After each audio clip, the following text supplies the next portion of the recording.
welcome to day 3 of the Stop HS2 Great White Elephant Hunt. I'm here in Harrogate. Harrogate, very much a Victorian town. And it's not just the buildings and the architecture and the general ethos around here that dates back to the 19th century. It's the signalling. Yep, have a good long look at that. That is really today, you know, August 2011. Signals on a working railway on the main network. Not the Severn Valley Railway or, you know, Age of Steam. No, that's real. That's today. That is the signalling system which passengers today have their journeys ruled by. And I say ruled by because obviously that's a bit on the old side. It's slow. So that limits the speed that trains can go and the frequency between them. I.e., you got less trains as a result. And this is one of the things with HS2, saying, oh well, you know, the only way you can travel any faster is you build a new line. No, you upgrade the signalling. And I don't mean you upgrade from that to that sort of stuff over there. You upgrade to in-cab signalling. I.e., you don't have to have a bloke looking out the window at the light to see if it's safe to go as a panel on the train. No, we don't have that. It's like traffic lights still. Seriously. Yeah, the only place where we got that is High Speed 1 in Kent because it was built with it. And this is why, as we were saying a couple of days ago, the trains that we've had on the network since 1990 that have a top speed of 160 and a cruising speed of 140 can't go that fast because of the signalling and because it all relies on the driver having to see the lights still.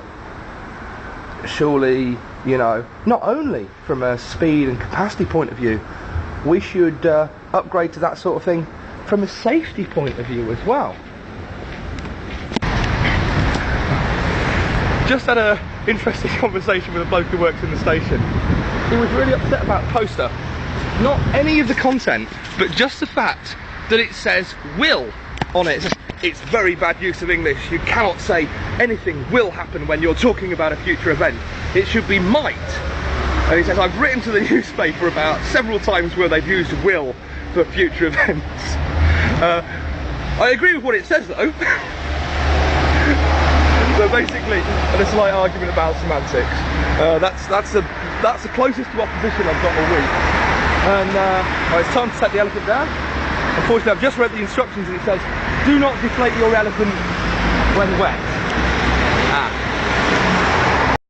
This is the real reason I wasn't looking forward to Leeds. I've now got to carry the generator, pump and the elephant all at once, because this is the nearest I can park to where I'm going. And that's bloody heavy and bloody hard. And obviously I won't be filming that because I haven't got 6 hands. Well, carrying the elephant wasn't as bad as I thought, despite the fact it came down over my face and I almost walked into a pillar box. And here we are outside Leeds Civic Centre. Now obviously Leeds has got a load of cuts as well. About 3,000 jobs I reckon are going to have to go in total, as they have to save £90 million. Already going various buildings, social care, daycare, funding for charities, sports centres, leisure centres, swimming pools, they're shutting already. And on top of that, West Yorkshire Police has got to cut 100 million as well. Then of course you've got the health service cuts and you get the general picture. But the guys here, oh, they're really up for HS2, which of course wouldn't get here till 2033 at the very earliest. And one of the blokes I've just been speaking to just said, well, you know, HS2, it's already 2 years late because Crossroads is 2 years late. So it was meant to start construction in 2015. They're now going to do it in 2017 because it can't afford to do both sets at once. And he actually said, well, it's going to go up to Manchester as well, isn't it? Yeah. So are they going to build Leeds and Manchester at the same time? I bet they build Manchester first. And he's probably got a point there. So when it'll actually get here, God only knows.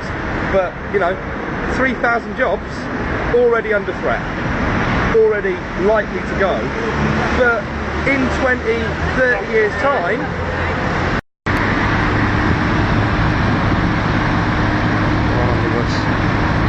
every single person on the bus looking at it. Hey, that's what this is all about. And they're all thinking, what the hell's HS2? And that's a thing that's probably a big surprise actually, because the Yorkshire Post are running a big campaign for HS2, so it's not a surprise they haven't turned up, because they won't publish anyone's letters that get sent in from the campaign. But I've spoken to about 30 people, and besides, while I've been here at Leeds, and besides that one bloke who came out of the town hall, no one knew anything about it. But apparently Leeds is all for it. So what the spin is, no one's got a clue. And of course, just saying, £33 billion, that's enough for most people. What the hell are we spending that money on this, on anything, for? And they all realise, well, you know, I don't go to London. You know, I really don't like the way that those lions are looking at my elephant. I think it's probably time to go now. Nothing to do with the hunt whatsoever, but I just had to take, you know, take a picture of that. Right, I'm here in Wrose, which is a suburb of Bradford, and it's a bit familiar here because everywhere in the HS2 where we know it's going, one of the things that we're seeing across the board is library cuts and closures, and here's no different. Now, it's a familiar story really, because what you found over the years is that library hours get cut, and library hours get cut, and then eventually they say, oh well, there's no demand for it. Basically this place, you can see, was only open 3 days a week anyway. 3 hours on a Monday, 3 hours on a Thursday, and 2.5 hours, thank you very much, on a Saturday. So 8.5 hours total.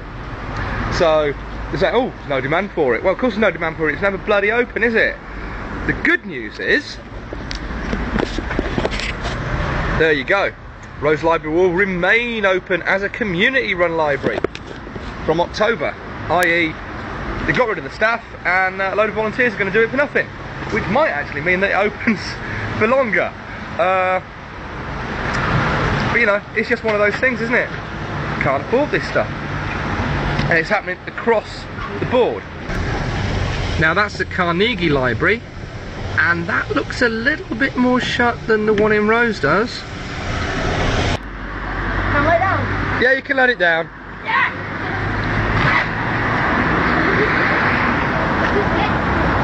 It's hard, it's not easy to do.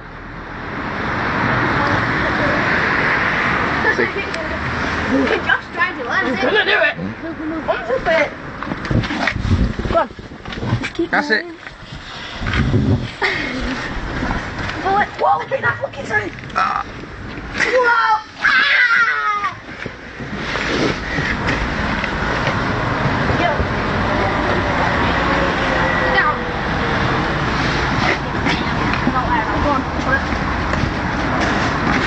Now what you do is stick the legs on top like that.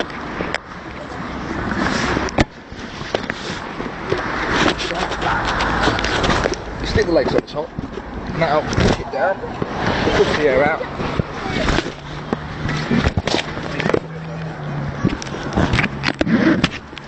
Go. Where are you going now then? Halifax.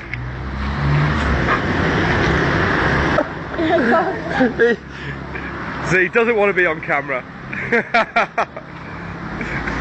And penultimately, I'm in Halifax. Now, one of the things that, of course, doesn't really seem to have ever been done anything about is how did we get into this mess? And of course, we know full well how we got into this mess. Reckless bankers. You know, people like the Halifax, or, oh no, it's not even the Halifax anymore, of course, Lloyd's Banking Group. And just when the riots were on the other week, they laid off about 1,500 staff, 140 going to go from here. And you see, that seems to be this whole problem. And it's a problem that is repeated with HS2, in that basically a load of people got us into a mess, and the people who pay for it is not them. I.e., you know, here you've got lower grade staff being made redundant, when of course the top level staff who made the decisions that got us in the mess, they're not only still in their jobs, but they're still getting the bonuses.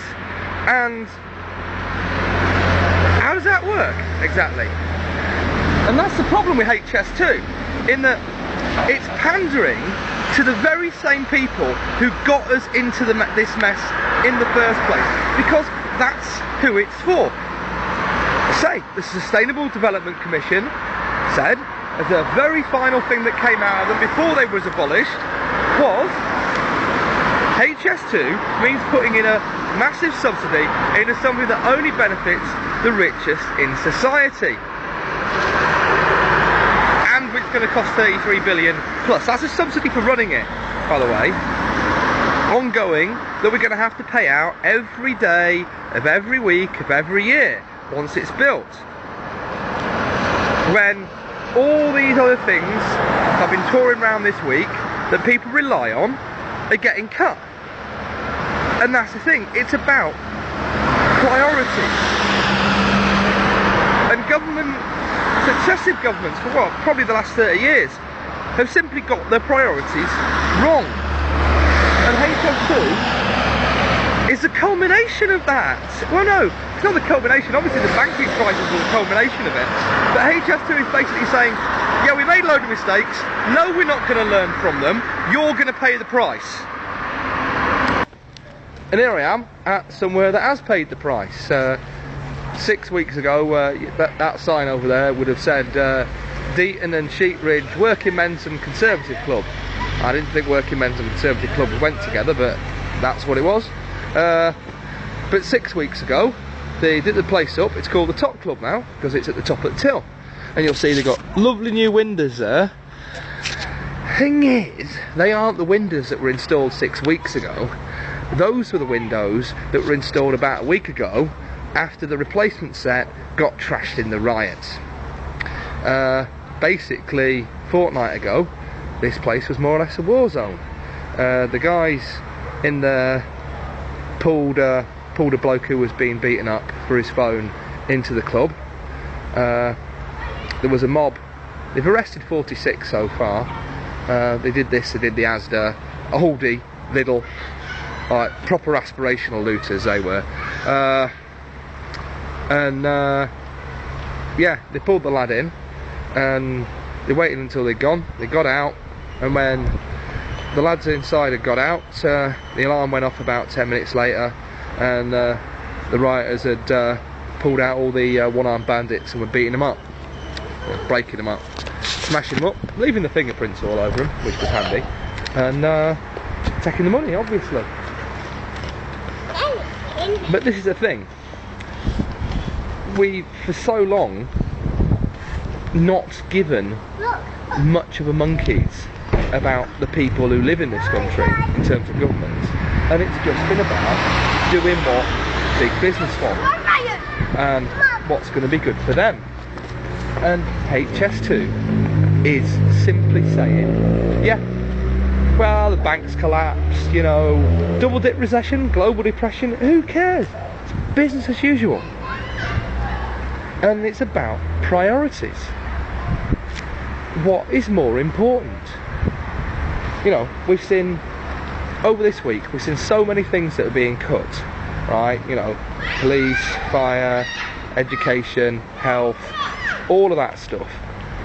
But there's a load more as well.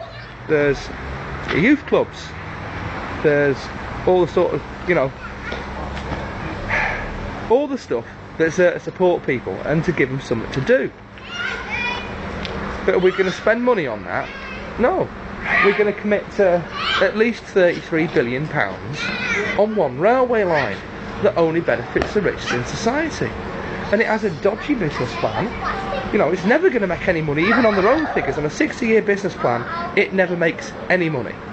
And we know that they've got the figures wrong because there's so much stuff they've missed. You know, it's a government construction project. You know, just look at the Olympics, for God's sake. We know that the cost is going to skyrocket. The benefits, there's £44 billion worth of benefits. That's based on the cash value of time. You know, you'll go faster, so therefore that makes money because you're saving time. That's based on you earning 70 grand a year. You multiply that by a grossly inflated passenger forecast, and then you times that by 60 years, and hey presto, you get 44 billion out the end. It's voodoo economics. It's just madness.